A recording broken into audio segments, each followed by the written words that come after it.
Это мы сделать было. Да.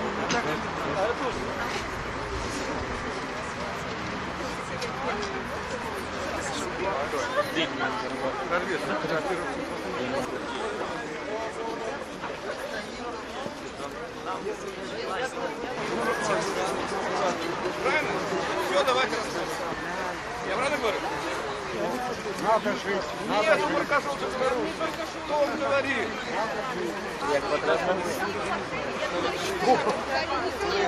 Я тебе просто объясняю.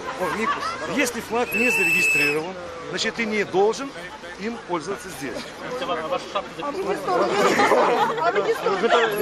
Секундочку. Подождите. Молодой человек, я вас ведь предупредил, правда? Поэтому лучше всего снимите его. Нет, Вы так не собираетесь. Нет. Ну нельзя. Это наш флаг. Это ваш флаг. Есть нормальная конституція, а то, що прийнято після 96-го року, це підтверджує, за яким не треба ходити прибирати. Ось ваш закон. Вашим законом немає. Вашим законом я не подпорядковую. Это же наш закон. Это ваши законы. Все правильно. А дорогу-то вы переходите на зеленый сигнал светофора, нет? Как ваше имя? Как? Мара, вот смотрите, вы уже обозначились, правда? Уже все видели, что вы с флагом. Вы уже герой. Поэтому можете его абсолютно спокойно сплачивать. Кто не бачит, что я защищаю? Все уже видели.